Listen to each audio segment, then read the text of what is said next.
कि अगर हम ये देखें कि हम कंपैरिजन करें, जिस तरह के इमरान खान साहब ये कहा करते हैं कि देखें उनकी क्या पॉलिसी है, वो किस तरह चलती है, आज़ाद पॉलिसी इंडिया की, पीएम मोदी की आप ज़रा फॉरेन पॉलिसी देखें, वो जिस तरफ से चाहते हैं उस तरफ से वो चीज़ खरीद लेते हैं, अपने दुश्मनों से भी और दोस्तों से भी। इंडिया भी अपने वो जिसे कहते हैं ना ग्लोबल साउथ को लीड करने के लिए तैयार बैठा हुआ है। This is what things are not being understood in Pakistan. ठीक है जी। ये वो कौम जो 75 साल में एक सीधी सड़क ना बना सकी, पाकिस्तान के बारे में बात कर, जिनको आज तक अपना कचरा कैसे खपाना है उसका तरीका नहीं इनको पता, हर जगह कचरा फेंकते हैं। जहां बूंद बूंद के पीछे तरसने वाली कौम 5 दरियाओं का डिस्को डांस सुबह शाम करती है, वो ये कहते हैं कि नजरियात इंसानी जान से ज्यादा बड़े। भारत की तो इसके लिए ओपन पॉलिसी है, बिल्कुल उसको जहाँ से जो चीज़ मिलती है जो उसके फ़ायदे में हो, जो उसके बेनिफिट में हो, वो उसको लिए कुछ नहीं देखता। वो ये नहीं देखता कि उसको क्या कहा जा रहा है। जिस तरह हमने देखा इससे पहले पाबंदियाँ तो जनाब रशिया पर भी थी, उस वक्त क्या इंडिया ने ख़रीदा नहीं तेल? बहुत ज़्यादा तेल इंडिया ने रशिया से ख़रीदा। तो इकोनॉमिकली तो आप देखें ठीक है, India is improving a lot with every passing day. Global confidence उनके ऊपर इमर्ज कर रहा है। ठीक है। और $525 बिलियन के फॉरेन एक्सचेंज रिजर्व पड़े हुए हैं। बड़े मुल्क बहुत बड़ा है। अब अमेरिका ने क्यों नहीं उनके पर पाबंदी लगाई? S-400 की जो सारा चला था, बातचीत हुई थी, फिर तेल भी खरीदा, उन्होंने क्यों नहीं लगाई पाबंदी? उन्होंने नहीं लगानी थी और इंडिया को भी पता था कि अमेरिका नहीं लगा सकते। इसकी वजह यह है कि अमेरिका अब एक बड़ी इकोनॉमी को और एक बड़ी ताकत को इस तरीके से डील नहीं कर सकता जिस तरह के वो हमें डील कर।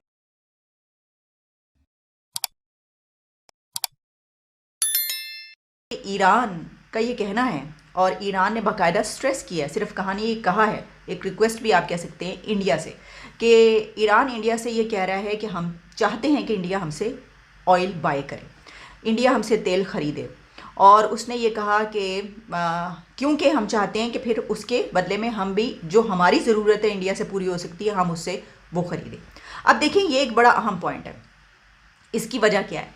इसकी वजह यह है कि ये जो जियोपॉलिटिकल सिचुएशन है, या आप देख लें कि इंडिया, पाकिस्तान, ईरान, जब हम इसकी बात करते हैं तो इसमें 2-3 चीज़ें बड़ी डिस्कस होती हैं। एक तो ये कि पाकिस्तान के ईरान से ताल्लुकात, भारत के ईरान से ताल्लुकात, और फिर ईरान इस वक्त क्या चाहता है। अच्छा, ईरान की जो इस वक्त सिचुएशन है, वैसे तो हमारे अंदर जो एक बात देखी जाती है ना, हम ये कहते हैं, हमेशा से ऐसा समझते हैं कि हम तो बहुत बड़े कोई चौधरी हैं और ईरान को हम बहुत ही वो कोई उस पर रखते हैं लो लेवल पे, कि भाई उसके पास तो सैंक्शंस हैं, कुछ है नहीं खाने पीने को, बड़े उनकी लिमिटेड वो।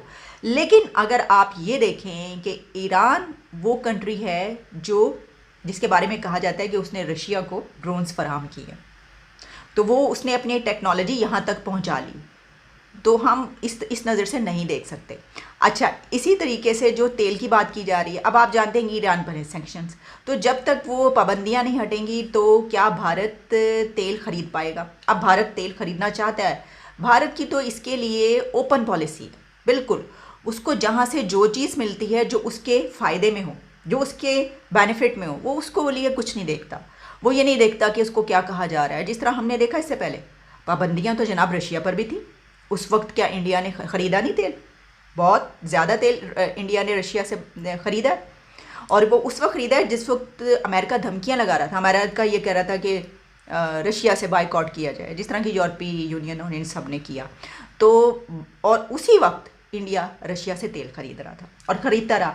तो वो जो बात की जा रही थी कि देखिए अब इसने ऐसा किया है तो अमेरिका की तरफ से अब सैंक्शंस लगाई जाएंगी, पाबंदियां, ऐसा कुछ नहीं हुआ और होना भी नहीं था। हम पहले से ही कह रहे थे कि नहीं होना था। अच्छा, इसके लिए क्या है कि अगर हम ये देखें कि हम कंपैरिजन करें, जिस तरह के इमरान खान साहब ये कहा करते हैं कि देखें उनकी क्या पॉलिसी है, वो किस तरह चलती है, आज़ाद पॉलिसी इंडिया की, पीएम मोदी की आप ज़रा फॉरेन पॉलिसी देखें, वो जिस तरफ से चाहते हैं उस तरफ से वो चीज़ खरीद लेते हैं, अपने दुश्मनों से भी और दोस्तों से भी।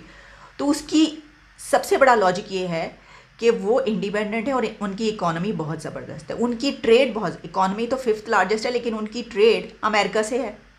अब अमेरिका ने क्यों नहीं उनके पर पाबंदी लगाई? S-400 की जो सारा चला था, बातचीत हुई थी, फिर तेल भी खरीदा, उन्होंने क्यों नहीं लगाई पाबंदी? उन्होंने नहीं लगानी थी और इंडिया को भी पता था कि अमेरिका नहीं लगा सकते। इसकी वजह यह है कि अमेरिका अब एक बड़ी इकॉनमी को और एक बड़ी ताकत को इस तरीके से डील नहीं कर सकता जिस तरह के वो हमें डील करता है, क्योंकि हमारी उसके साथ कोई ऐसा ऐसी ट्रेड वेड उस तरह की चीज़ नहीं है कोई। हमें तो अभी कुछ दिन पहले प्रेसिडेंट जो बाइडन ने सबसे ज़्यादा खतरनाक तरीन मुल्क करार दे दिया। और ब्राज़ील जो है उस वक़्त ये समझ रहा था कि हम इंडिया के साथ मिलके ये चीज़ें करेंगे। और अभी अगर आपको देखें कि जब से ये डॉक्टर जयशंकर जो हैं भारत के जो मिनिस्टर ऑफ एक्सटर्नल अफेयर्स हैं, उन्होंने इस दफ़ा भी यूएन जनरल असेंबली में जब ये ख़िताब किया अपना, तो बड़ी उन्होंने डिस्कशन की।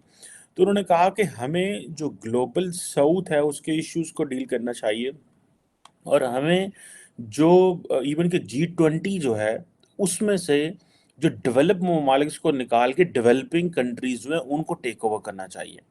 ये पहले भी बातें होती नहीं, ये डॉक्टर जयशंकर ने डायरेक्ट नहीं कहा, लेकिन ये ब्राज़ीलियंस ये कहते हैं।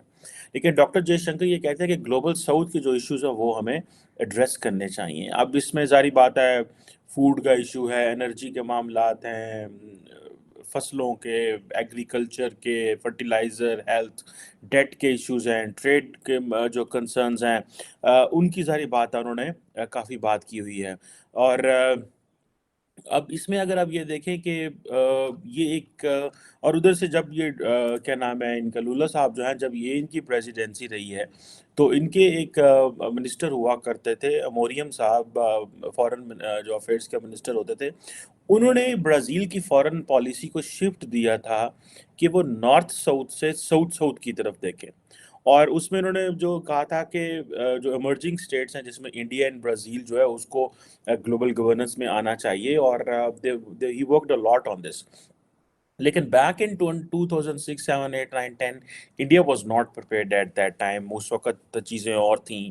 इंडिया की जो पॉपुलेशन थी उसके ये जो ग्लोबलाइजेशन के डिविडेंड्स इसलिए नहीं पहुंचे थे, ट्रेड नहीं थी, फॉरेन एक्सचेंज रिजर्व नहीं थे,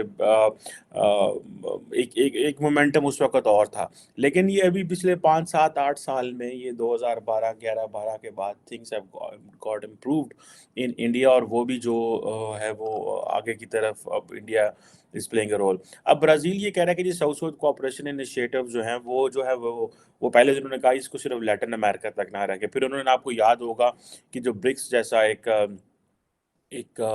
मल्टीलैटरल फोरम जो है बनाया, Brazil, Russia, India, China and south Africa जो है, और इसमें ब्राज़ीलियंस ने बड़ा इंपॉर्टेंट रोल प्ले किया था। और वो कह रहे हैं कि हमें कोलिशन बनाना चाहिए इमर्जिंग पावर्स का, ताकि हम ग्लोबली जो पावर्टी को डील कर सकें, और एक कोऑपरेटिव डेवलपमेंट एजेंडा जो है वो खड़ा किया जा सके। अब टेक्निकली अगर देखा जाए तो दिस इज़ पॉसिबल। और इसमें अगर आप ये देखें कि वो कह रहे हैं कि हमें जो ग्लोबल गवर्न